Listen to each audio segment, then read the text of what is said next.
Welcome everyone बच्चों, आप देख रहे हो मन्नत ऑफिशियल यूट्यूब चैनल। एम्स का कॉमन रिक्रूटमेंट एग्जामिनेशन 2024 आपके सामने है। 31 दिसंबर तक आप अप्लाई कर सकते हो। क्लास 5 में आज बात करेंगे हम आपके सीसीएस लीव रूल्स की। पहले से ही डिफाइंड था, आपको टेलीग्राम चैनल पर जो मेंबरशिप चैनल है उसमें हमने इंटीमेट किया कि जो नेक्स्ट क्लास होगी हमारी वो लीव रूल्स पे बेस्ड होगी।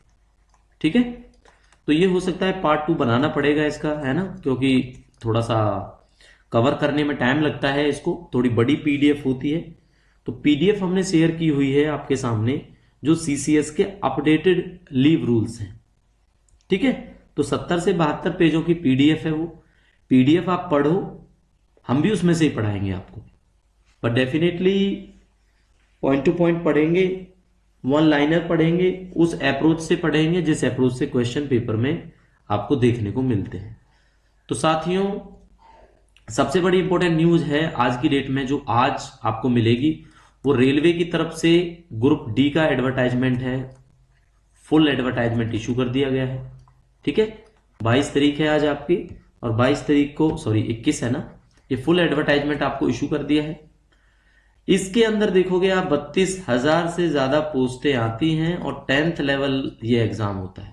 तो जिन बच्चों के पास ग्रेजुएशन नहीं है उनके लिए एक अच्छा मौका हो सकता है। डिटेल्ड में इस एडवर्टाइजमेंट की बात हम अलग से वीडियो में करने वाले हैं। तो कोई भी आपका डाउट हो, क्वेरी हो, आप इस वीडियो के कमेंट सेक्शन में भेज सकते हैं, ताकि जब भी हम आपको डिटेल्ड वीडियो रेलवे के ऊपर बना के दें उसमें आपके वो डाउट क्लियर करने की हम कोशिश करेंगे।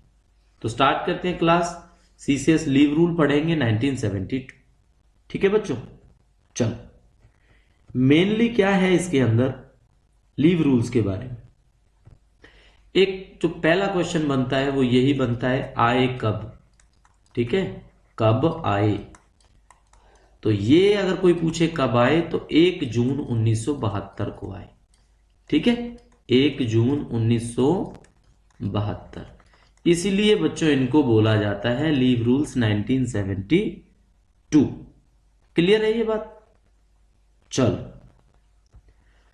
सीसीएस की डेफिनेटली ये बात वैसे आपको पता होनी चाहिए, पर हम फिर भी बता देते हैं आपको।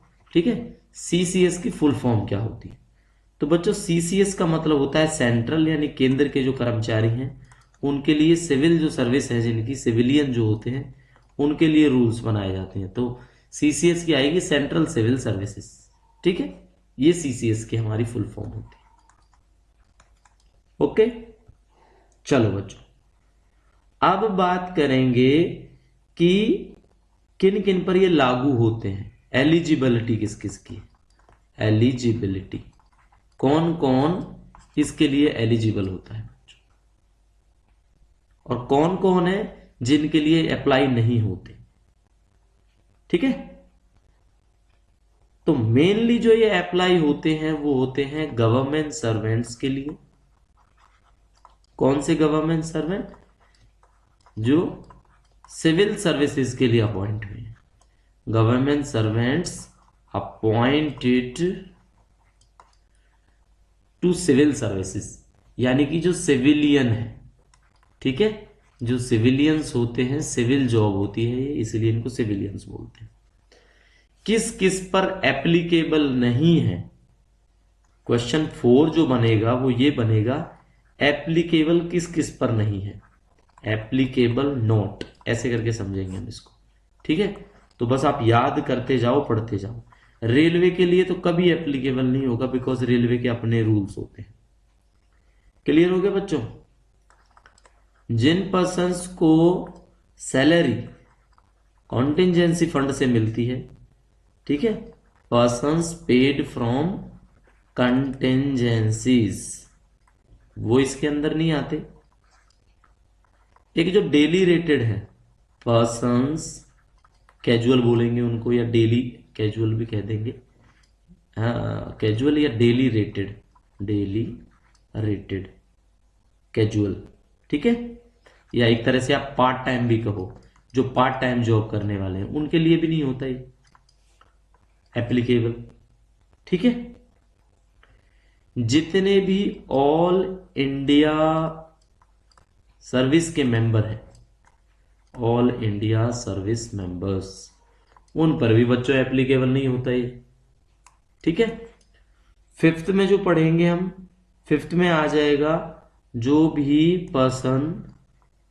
पर्सन्स एम्प्लॉय हैं किसमें, वर्क चार्ज एस्टेब्लिशमेंट में, वर्क चार्ज इस्टेब्लिशमेंट। अब देखो ये पॉइंट टू पॉइंट पढ़ने वाली हैं, डीप में घुसने की जरूरत नहीं है इसमें। बस आपको एक तो ये है कि सिविलियंस पर एप्लीकेबल है, किन पर एप्लीकेबल नहीं है, तो वो हम आपको 8-10 पॉइंट बताएंगे, वो जरूर पढ़ने आपने। ठीक है, एक पर्सन्स जो कॉन्ट्रैक्ट बेस्ड जॉब करते हैं तो कैसे लिखेंगे, पर्सन्स एम्प्लॉयड ऑन कॉन्ट्रैक्ट। ठीक है, एम्प्लॉयड ऑन कॉन्ट्रैक्ट। क्लियर हो गया।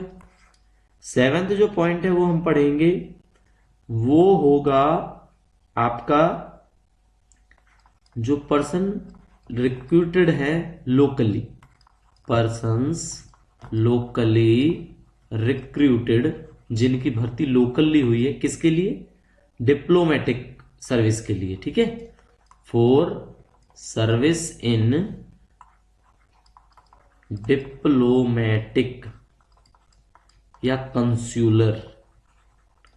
ठीक है, और other Indian establishment in foreign में हुई है, लोकली उनको रिक्रूट किया गया है। ये समझते हो ना, कंसूल क्या होते हैं, ये ऐसे होते हैं दूतावास टाइप जिन्हें बोलते हैं। ठीक है, दूतावास, जैसे इंडिया का मान लो इंग्लैंड के अंदर कोई दूतावास है और वहां पे पर्सन को लोकली रिक्रूट कर लिया जाता है, तो उन पर सीसीएस के रूल्स लागू नहीं होते हैं। क्लियरली,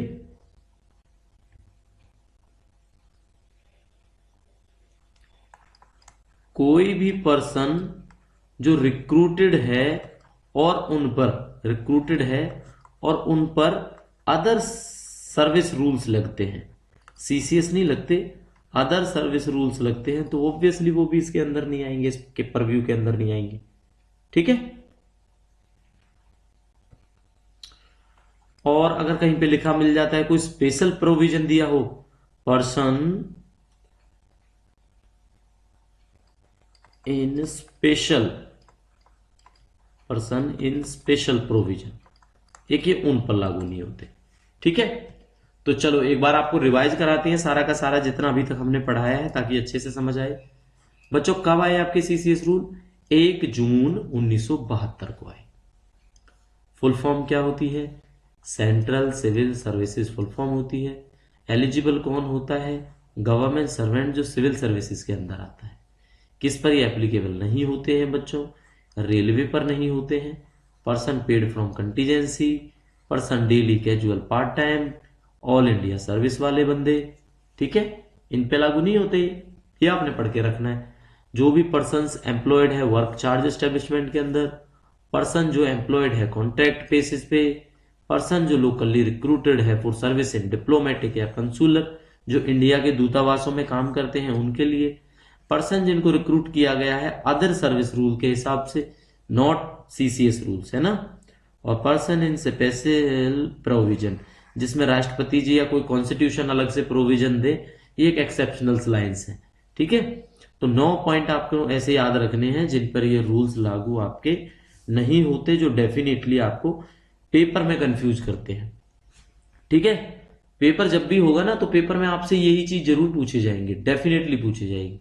एप्लीकेबल किस पर होगा ये नहीं पूछा जाएगा, किस पर नहीं होगा, क्योंकि आपको भी पता है जिस पर नहीं होता वो ज्यादा बड़ी चीज। ठीक है, अब इसके अंदर पढ़ेंगे हम डेफिनेशंस में बेसिकली पॉइंट टू पॉइंट पढ़ेंगे। अगर कहीं पे आपको एडमिनिस्ट्रेटर लिखा मिलता है इस रूल के अंदर, तो उसको आपने सीधा समझना है administrator of a union territory. आएगा एन आएगा, बोलो क्या आएगा, अगर यू एन आएगा बच्चों, नहीं आना तो आ चाहिए, अगर इसको यूनियन टेरिटरी लिखते हैं तो। ठीक है, यूनियन टेरिटरी, तो अगर एडमिनिस्ट्रेटर लिखा मिलता है तो इसका मतलब है एडमिनिस्ट्रेटर ऑफ यूनियन टेरिटरी। ठीक है।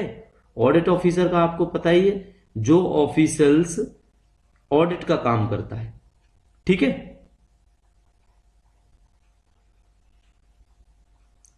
कहीं पे आपको वर्ड मिलता है authority competent to grant leave, तो इसका मतलब क्या है, जो भी अथॉरिटी को पावर्स दी गई हैं इस चीज के लिए कि वो आपकी अर्न्ड लीव को या कैजुअल लीव को या किसी भी तरह की लीव को सैंक्शन करते हैं, तो वो आपके लिए हो जाते हैं कंपीटेंट अथॉरिटी।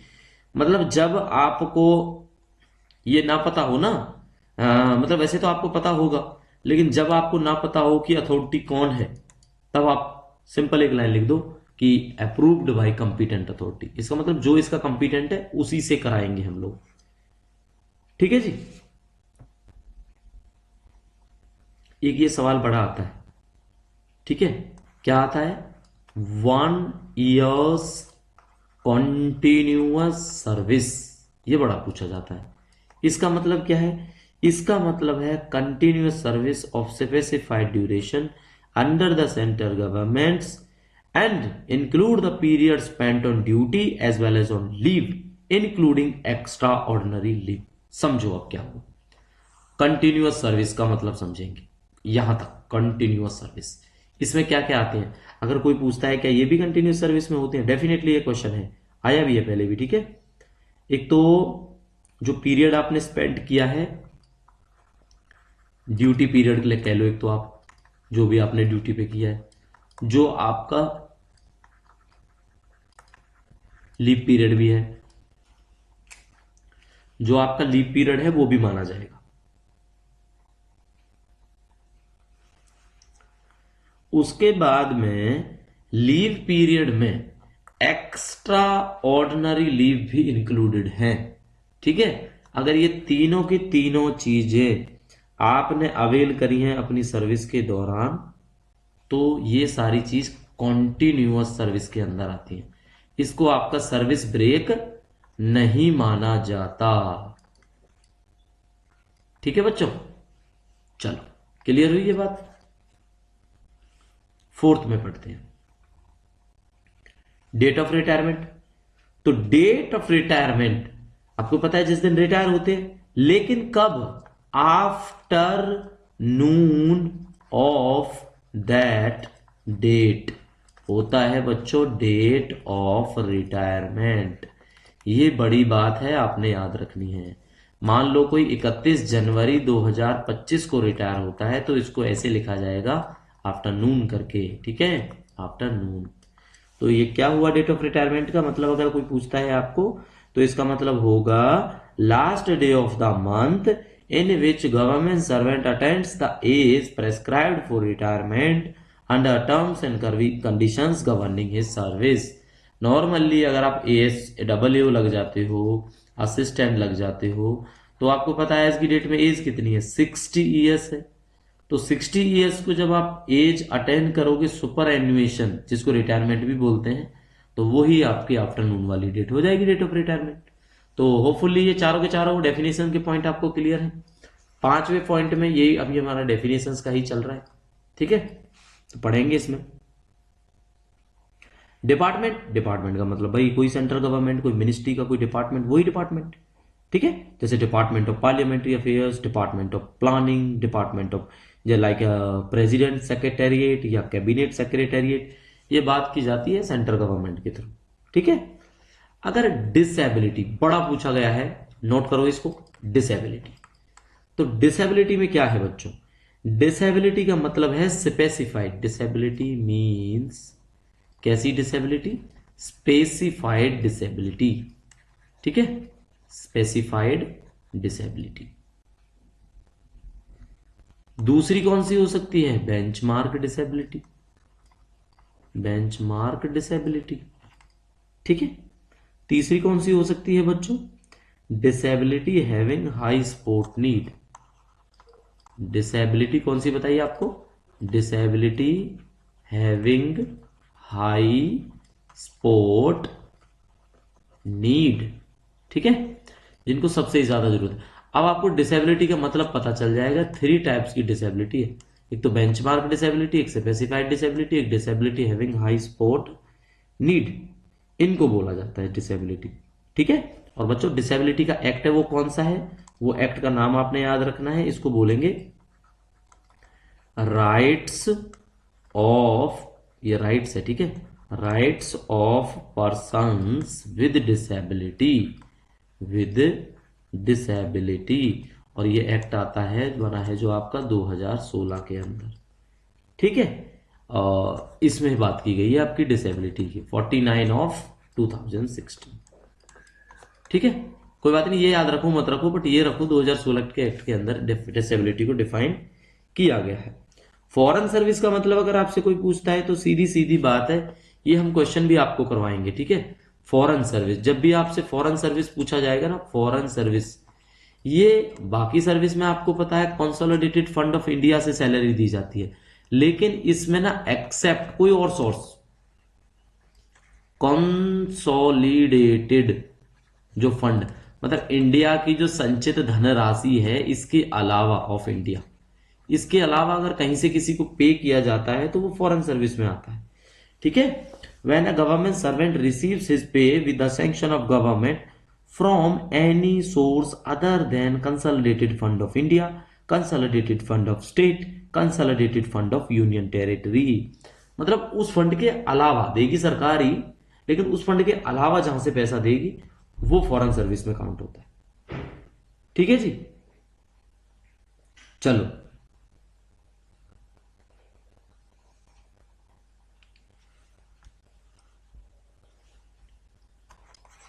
एक मिलिट्री ऑफिसर अगर बोलता है कोई, मिलिट्री ऑफिसर, ठीक है, तो मिलिट्री ऑफिसर का मतलब बेसिकली आपको पता है ऑफिसर ही है, लेकिन बच्चों कौन सा ऑफिसर है, जो एक तो कमीशन्ड ऑफिसर हो। ठीक है, कौन सा ऑफिसर होना चाहिए, कमीशन्ड ऑफिसर। क्लियर है ये बात, किसका, एयरफोर्स का, नेवी का, आर्मी का, तीनों में से किसी का भी हो सकता है। आया समझ में, कमीशन्ड नहीं है कोई बात नहीं, जूनियर कमीशन्ड होना चाहिए, जूनियर कमीशन्ड ऑफिसर होना चाहिए। ठीक है, वो भी चल जाएगा, लेकिन इसके अंदर कंडीशन क्या है, इसमें एक लिस्ट होती है, ब्रांच लिस्ट। ठीक है, अब ब्रांच लिस्ट ऑफिसर और रेटिंग ऑफ नेवी, वो बता देते हैं भाई कौन कौन से हमारे ऑफिसर हैं जो इस कैटेगरी के अंदर आने वाले हैं। एयरमैन को भी इसमें इंक्लूड किया जाता है, जिसको MWO भी होता है इसके अंदर, मास्टर वारंट ऑफिसर। ठीक है, वो किस में होते हैं वारंट ऑफिसर, एयरफोर्स, क्योंकि एयरमैन भी एयरफोर्स का ही होगा ना भाई। तो ये सारे के सारे आपके मिलिट्री ऑफिसर में काउंट होते हैं, याद रखनी है आपने ये सारी चीज। ठीक है, मिलिट्री ऑफिसर कौन है, जो एक कमीशन्ड ऑफिसर है। एक सवाल आपसे पूछा जाता है, 8th है हमारी डेफिनेशन, वैकेशन डिपार्टमेंट। ये बड़ा मजेदार कंसेप्ट है। ठीक है, इनका छुट्टियों का, इन सब का इनका अलग चलता है, तो इनकी छुट्टियों के बारे में हम जरूर पढ़ेंगे बाद में। वैकेशन डिपार्टमेंट का मतलब एक डिपार्टमेंट या किसी डिपार्टमेंट का पार्ट जिसमें रेगुलर वैकेशंस अलाउड होती हैं, जिनके अंदर गवर्नमेंट सर्वेंट को परमिट किया जाता है ड्यूटी से अब्सेंट रहना। मतलब ये डिपार्टमेंट ही इतना काम करता है, जैसे छुट्टी वाला डिपार्टमेंट समझो इसको। मतलब ऐसे हुआ जैसे एक साल है, एक साल के अंदर मान लो अगर 4 महीने इस डिपार्टमेंट में काम है, 4 महीने का काम। ठीक है, ये मैं आपको ऐसे समझा सकता हूं, जैसे पोर्ट ट्रस्ट है, पोर्ट है, ये पानी के जहाज है, ये पानी है आपका। ठीक है, तो मान लो अगर ये 4 मंथ्स ही ये डिपार्टमेंट काम करता है, बाकी रेनी सीजन ज्यादा दिक्कत वाले टाइम पे अगर ये डिपार्टमेंट रन नहीं करता, तो 8 मंथ्स इस डिपार्टमेंट के अंदर वैकेशंस होंगी। तो ऐसा डिपार्टमेंट जिसमें मोस्टली जो वैकेशंस होती हैं, और वैकेशंस पे अगर कोई एम्प्लॉय है उसको परमिट किया जाता है, ऊपर अब्सेंट नहीं होता वो। ठीक है, उसको खुद परमिट किया जाता है कि आप अब्सेंट रहो ड्यूटी से। कहने का मतलब समझे आप, कि भाई 4 महीने काम है, 8 महीने आप कहीं भी रहो, मतलब तो छुट्टियां का इनका सबका इसमें अलग तरीके से होता है। ठीक है, ये चीज आपने पढ़नी पड़ेगी।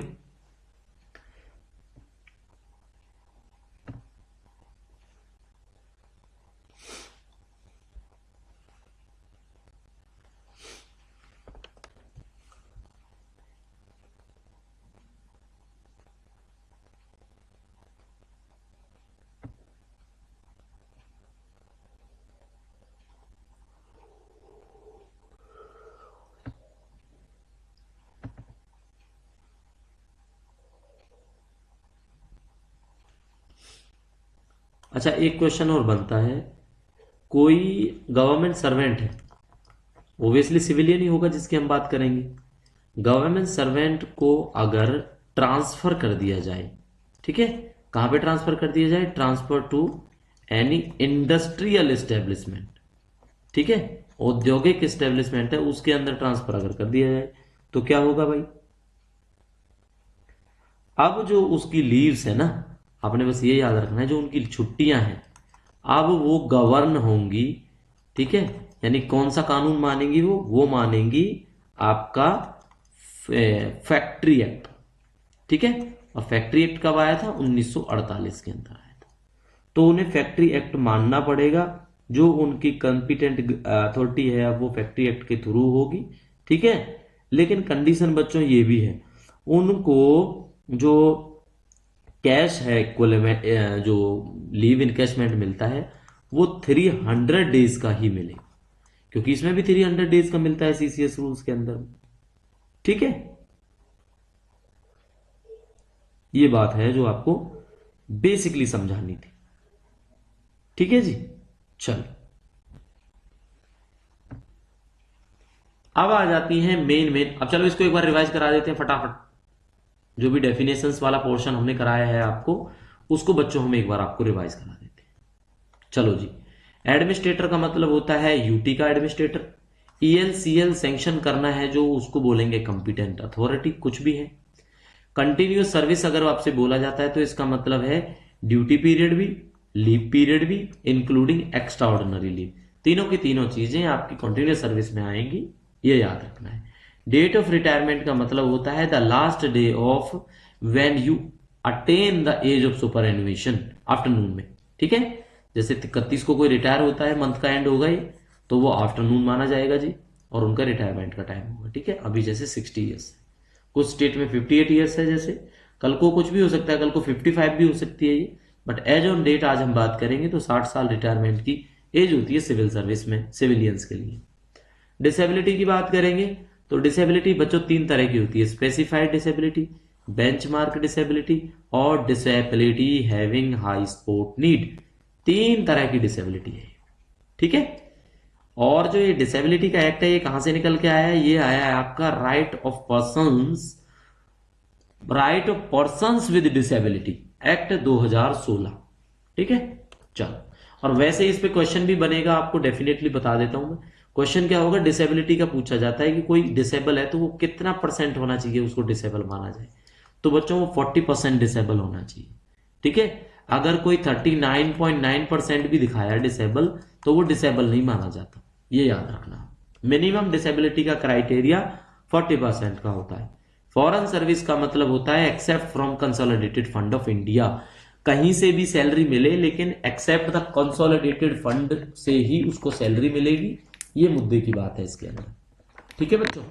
चलो नेक्स्ट में मिलिट्री ऑफिसर की बात है, या तो हो वो कमीशन्ड ऑफिसर, जो ऑफिसर हैं आर्मी के, एयरफोर्स के, नेवी के, या वो जूनियर कमीशन्ड ऑफिसर हो। अब जूनियर कमीशन्ड ऑफिसर में ब्रांच लिस्ट ऑफिसर भी हो सकती है रेटिंग ऑफ नेवी के तरफ से, और एयरमैन भी हो सकता है, एमडब्ल्यू होगा जो आपका एयरफोर्स का, वो भी जूनियर कमीशन्ड ऑफिसर के थ्रू मिलिट्री ऑफिसर माना जाएगा, ठीक है। वैकेशन डिपार्टमेंट है वो मोस्टली डिपार्टमेंट जिसमें एक टाइम के बाद आपका अब्सेंट रहना भी ड्यूटी माना जाता है, मतलब अब्सेंट रहना भी अलाउड होता है, तो ऐसे डिपार्टमेंट को वैकेशन डिपार्टमेंट बोलते हैं। ये डेफिनेशंस थी इसलिए समझाना है। कोई गवर्नमेंट सर्वेंट अगर ट्रांसफर कर दिया जाए इंडस्ट्रियल एस्टेब्लिशमेंट में, तो जो उनकी लीव्स गवर्न होंगी, जो मतलब छुट्टियों पे कानून लागू होंगे, वो फैक्ट्री एक्ट 1948 के होंगे, वही इनकी कंपिटेंट अथॉरिटी होंगी, ठीक है। और उनको भी जो लीव इनकैशमेंट मिलेगा वो 3 दिन से ज्यादा नहीं मिल सकता, जैसा कि हमें सीसीएस रूल्स के अंदर मिलता है। तो डेफिनेटली ये बातें आपकी बच्चों हो गई हैं क्लियर, ठीक है। अब नया टॉपिक शुरू करेंगे इसमें, और वो नया टॉपिक होगा जी आपका जनरल कंडीशंस, ठीक है। तो जनरल कंडीशंस में क्या क्या पढ़ना है हमने, जनरल कंडीशंस, ठीक है। चलो जनरल कंडीशन में एक क्वेश्चन जो आज हमने आपको टेलीग्राम चैनल पे एक टेबल भेजी, उसमें सबसे ऊपर एक यही आता है, right to leave, right to leave, पहला क्वेश्चन, इसका मतलब क्या है? Not a right, not a right claim, bracket में लिखता हूं, आप क्लेम नहीं कर सकते कि छुट्टी लेना मेरा अधिकार है, तो leave can't be claimed as of right, ये लाइन लिखी मिलेगी आपको। ठीक है, तो अगर आपसे पूछें ये लाइन सही है या गलत है, तो ये सही बतानी है, गलत नहीं बतानी। छुट्टी अधिकार नहीं होता, छुट्टी तब तक अधिकार नहीं होता जब तक सैंक्शन नहीं हो जाती है ना। चलो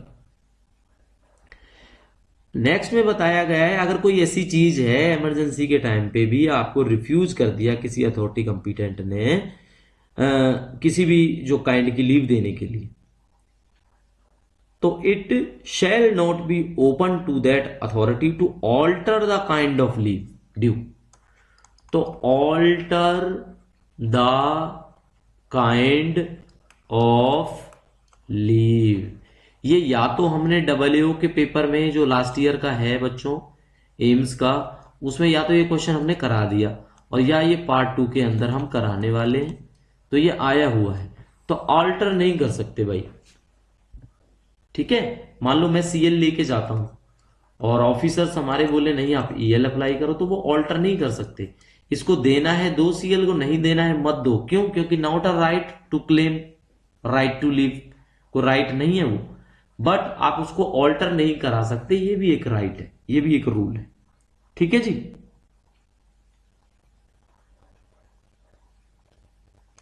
रूल नंबर 20 पढ़ेंगे, मेडिकल की लीव है। रूल नंबर 20 में कौन सी है? मेडिकल की लीव्स है।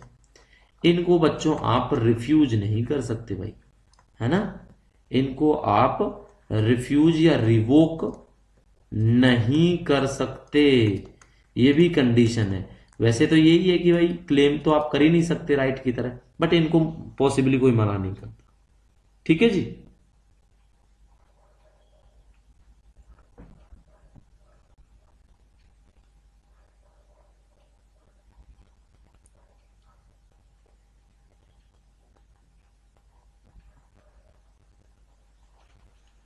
चलो जी, 3 पॉइंट हो गए। चौथा पॉइंट ये है आपका रेजिग्नेशन के टाइम पे बात करें, या तो हम 1 मिनट, रेजिग्नेशन, ठीक है, या तो रिजाइन के टाइम की बात करें, या किसी को आप हटा दो रिमूवल के टाइम की बात करें, या हम डिसमिस की बात करें, डिसमिसल। इस टाइम पे देखो क्या कंडीशंस होती है। इस टाइम पे ये कंडीशन होती है,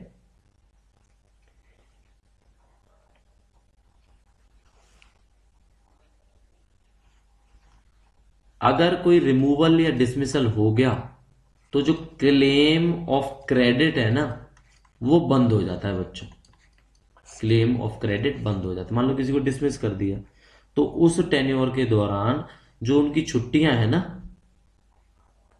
जो उनकी छुट्टियां क्रेडिट हैं वो रुक जाती हैं, सीज हो जाती हैं। ठीक है, तब तक छुट्टियां उनकी ऐड नहीं होती, जैसे ऐड होती रहती है। पांचवा केस ये है, सॉरी इसी के अंदर एक केस ये है, मान लो रिजाइन का केस है और वो उसने अप्लाई किया है एनओसी लेके, जिसको बोलते हैं हम लोग सर्विस की भाषा में थ्रू प्रॉपर चैनल। तो थ्रू प्रॉपर चैनल अप्लाई करने से क्या होगा, अब जो लीव का क्रेडिट है वो मान लो एक डिपार्टमेंट से दूसरे डिपार्टमेंट, आउटसाइड पेरेंट डिपार्टमेंट भी वो कर सकते हैं। अगर उनके एप्लीकेशन राउट हुआ है थ्रू प्रॉपर चैनल और एप्लीकेंट को रिजाइन करना पड़ रहा है उस नई वाली पोस्ट को ज्वाइन करने के लिए, तो such resignation shall not result in the lapse of the leave to his credit. तो उसकी जो लीव है ना वो उसको लैप्स नहीं कर सकते आप। ठीक है, क्यों क्यों नहीं कर सकते भाई? क्योंकि उसने किया है थ्रू प्रॉपर चैनल। ठीक है, ये होता है प्रॉपर चैनल करने का फायदा। क्लियर है जी? चलो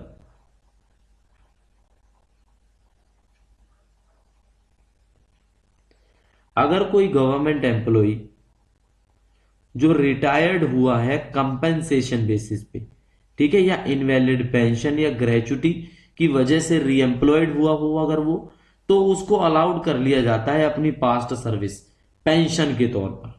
ठीक है, ये भी इसमें मेंशन है। चलो क्लियर हुई आपको ये बातें सारी? डेफिनेटली बात करेंगे। अब होती है एक तरह से अगर आप कम्यूटेशन कराते हो तो commutation of one kind of leave into another. ठीक है। अच्छा जी, ये देखो one kind of leave into the another, इसमें क्या है, रिक्वेस्ट बेसिस पे गवर्नमेंट सर्वेंट अगर अथॉरिटी जो उनको लीव देती है उसको वो कम्यूट करा सकता है, किसमें, डिफरेंट काइंड की लीव में, जो उसकी ड्यू है, जो उसकी ड्यू है और जो उसको मिलने लायक है, तो उसको वो कम्यूट करा सकता है। बट गवर्नमेंट सर्वेंट ये क्लेम नहीं कर सकता कि कम्यूटेशन एक राइट है। ठीक है। वो जो दूसरी लीव है, जैसे मान लो 300 अर्नड लीव का इनकैशमेंट मिलता है रिटायरमेंट के टाइम पे, और दूसरे टाइप की लीव है आपके पास एचपीएल, मान लो ये 150 है या आपकी 250 है। ये जो 300 है, मान लो आपके पास बैलेंस 220 है, तो 80 इसमें से लेके इसको कम्यूट कर सकते हैं, पूरा करा सकते हैं, लेकिन आप इसको राइट नहीं बोल सकते, लेकिन ऐसा होता है। ठीक है।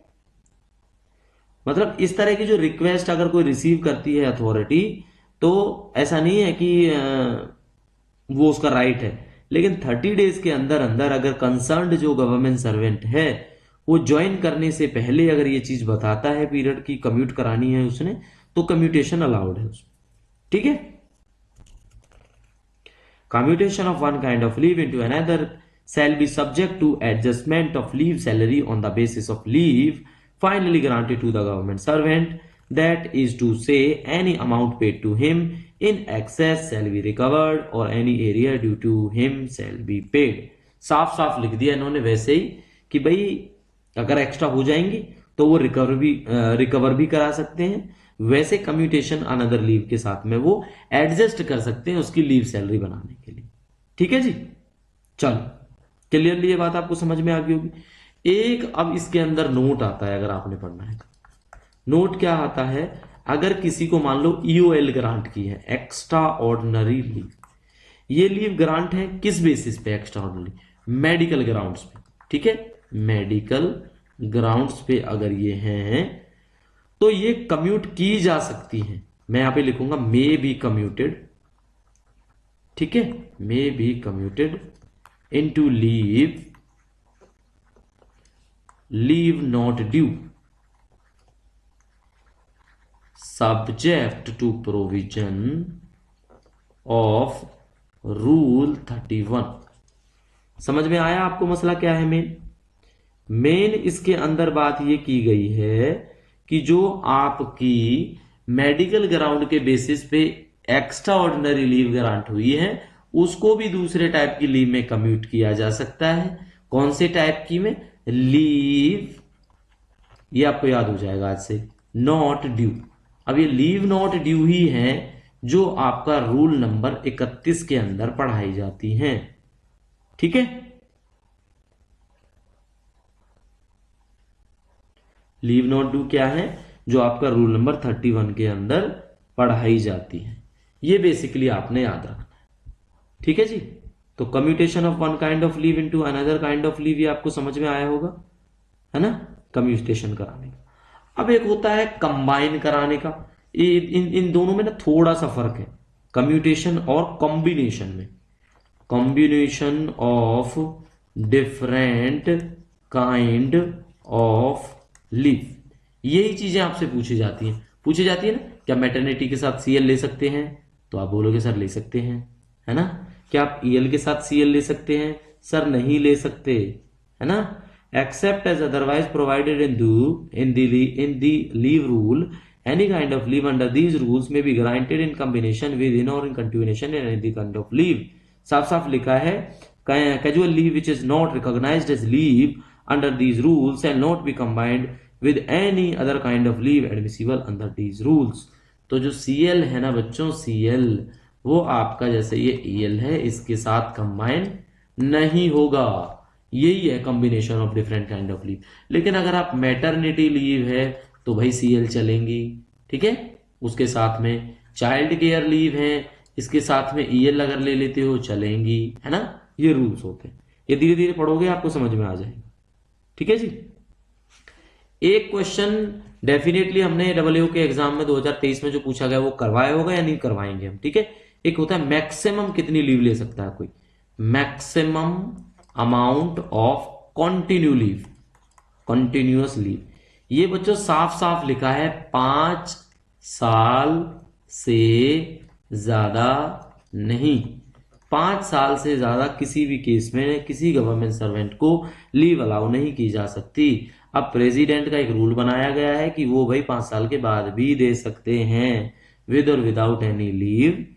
ठीक है। लेकिन एक कंडीशन और भी है। अगर मान लो अब मेरे से आप सवाल पूछो कि सर 5 साल से ज्यादा अलाउड नहीं है, से ज्यादा ले लिया अगर मैंने, तो इसका मतलब यही होगा अंडरस्टूड, अंडरस्टूड है कि मैंने रिजाइन दे दिया। ये भी मेंशन, आपको बताने की भी जरूरत नहीं है। 5 साल छुट्टी लो, उसके बाद भी आप छुट्टी पे रहो तो वो रिजाइन समझ जाता है। ठीक है। उसको रीजन जो है एब्सेंस है उसमें बताने की भी जरूरत नहीं। ठीक है। लेकिन उसको अपॉर्चुनिटी मिल जाती है कि वो एक्सप्लेन कर सके अपने एब्सेंस का रीजन। वैसे उसको deemed to have resign from the government service मान लिया जाता है फॉरेन सर्विस के अलावा। ठीक है। 5 year continuous service, sorry continuous leave other than foreign service, तो उसको मान लिया जाएगा कि उसने रिजाइन कर दिया। तो ये बातें हमने आपको समझाई। तो डेफिनेटली ये क्लास अराउंड 35 मिनट्स के आसपास की हो चुकी है। नेक्स्ट क्लास में अभी तक जो हमने पढ़ाया हम क्वेश्चन भी आपको करवाएंगे। ठीक है। बाकी लीव का थोड़ा सा बड़ा होता है ये सेशन, कोशिश करेंगे नेक्स्ट क्लास चाहिए घंटे से ज्यादा की बने, उस क्लास के अंदर आपका पूरा का पूरा सीसीएस लीव रूल्स हम कवर कराएंगे। ठीक है साथियों। लेकिन साथ के साथ एक कंडीशन ये भी है, लीव रूल्स की हमने एक टेबल आपके सामने ना अपने टेलीग्राम चैनल जो है प्लस मेंबरशिप का वहां पे भेजी हुई है, उसमें लीव के रूल्स दिए हुए हैं। ठीक है। और कुछ इंपॉर्टेंट हैं जो क्या कंडीशन है जो आपको आज से ही समझ लेना है, उनको पढ़ लेना है। ठीक है बच्चों, वो आपको आने चाहिए। अब जैसे ही हमने पढ़ाया था अभी आपको, leave can't be claimed as a matter of right. इसमें क्या आएगा? इसमें बच्चों डेफिनेटली आपका रूल अगर पूछा जाता है तो आपको पता है रूल 7 से स्टार्ट हुआ था ये, तो 7 का पार्ट 1 है तो 7 ऑफ 1 ऐसे हो गया आपका। ठीक है जी। रूल 31 आज की क्लास में ही आपको पढ़ा दिया हमने। इसमें क्या आता है? Leave not due. और ये पूरी सर्विस के दौरान, पूरी सर्विस के दौरान, ये क्वेश्चन याद कर लेना, पूरी सर्विस के दौरान 360 से ज्यादा नहीं मिलती, ज्यादा नहीं। ठीक है। कोई पूछे तो कितनी मिलती है? 360 डेज। ठीक है बच्चों, कितनी मिलती है? 360 डेज मिलती है। पढ़ाई हमने आपको ये चीजें। रूल 26 और रूल 27 इसमें आ जाती हैं आपकी अर्न्ड लीव। ठीक है जी। 43 में आ जाती हैं आपकी मैटरनिटी लीव। 43A के अंदर आ जाती हैं बच्चों आपकी पैटर्निटी लीव जो 15 दिन की मिलती है, और मैटरनिटी लीव मैक्सिमम 180 डेज 6 महीने की मिलती है। ठीक है जी। चलो, तो साथियों अभी तक अगर आपने चैनल को सब्सक्राइब नहीं किया है तो सब्सक्राइब कर लें। प्रिपरेशन हमारे साथ में करनी है तो हमारे मेन टेलीग्राम चैनल को ज्वाइन करिए, वहां पे आपको इन्फॉर्मेशन मिल जाएगी आप हमसे किस तरह से जुड़ सकते हैं। ठीक है बच्चों।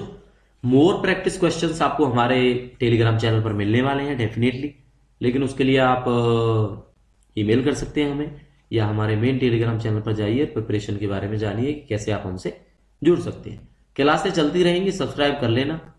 नेक्स्ट टाइम मिलेंगे नई वीडियो के साथ, तब तक के लिए thank you and see you soon.